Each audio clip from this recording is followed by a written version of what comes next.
سلامونه ملګرو. دوبۍ حکومت یو بل ډیر غټ زبردست اعلان کړی دی. په دوبۍ کې چې څوک کالا جادو کوي یا د جادو منتر یا د پیر او فلانې پیر دی او د دې شي د مچي او د دې شي د پاره د مچي هغه کسانو خلاف دوبۍ کې یو سټریکټ اپریشن شروع شوی دی. دوبۍ حکومت د هغه کسانو خلاف یو ډیر غټ اعلان کړی دی. یو ډیر غټ پنشمنت یا خلکو د پاره کې خو ډیر غټه جرمانه په لګولې ده. صد په هغه باندې ډیټیل سره خبره کو او بل طرف ته کومګو ګورو په پاکستان کې په انډیا کې په بنگلاديش کې په د ایشین کنټریز کې سپیشلی دا درې ملکونه لري چې دا شی په دې کې پټاپ باندې روان دي.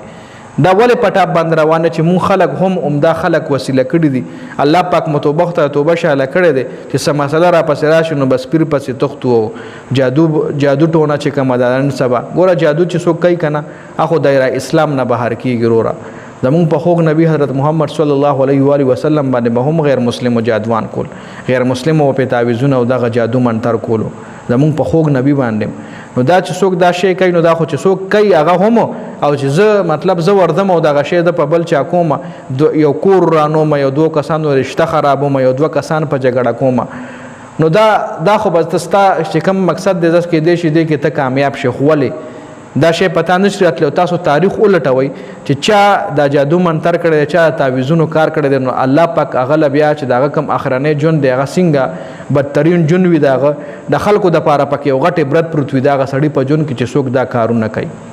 ډېر افسوس خبره ده. زما د ویډیو مقصد صرف دا دی په پاکستان کې هم دا شی ډېر زیات سیوا دی سپیشلی په کې پی کې کې نو مون خلکو له پکار دی چې الله پاک چې کوم دی په قرآن شریف کې د هر څه علاج ته دی او الله پاک نه مونږ مدد غواړو. دغه خلکو دا یو قسم د شرک هم دی دا ته شرک کې او د شرک چې کوم دی واحد داسې ګناه چې د الله پاک نه معاف کوي.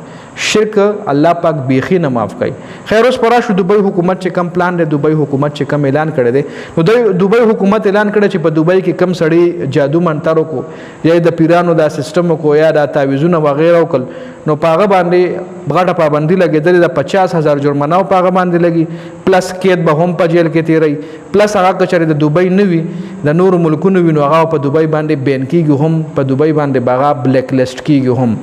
نن سبا دا شی الته هم ډیر تل دی او دوبۍ حکومت چې کم دی غي خو ډے بای ډے غي خو ګوري چې کم شی زیاتیږي کم کرایم زیاتیږي نو دا غي خلاف هغه یو ډیر غټ اپریشن کوي.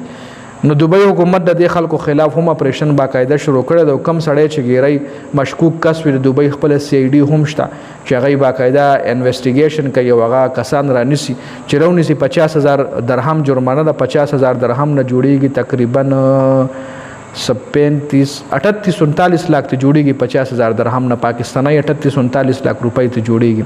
نو غټه جرمانه ده پلس قید هم دی او سره بیا بلیک لیست کیږي به هم د وطن نه به هم هغه د دوبۍ نه بهر کیږي. خیر په دې ویډیو کې د اپډیټس و دي حواله سره تاسو سره لري کمنټ لازمي وکړئ.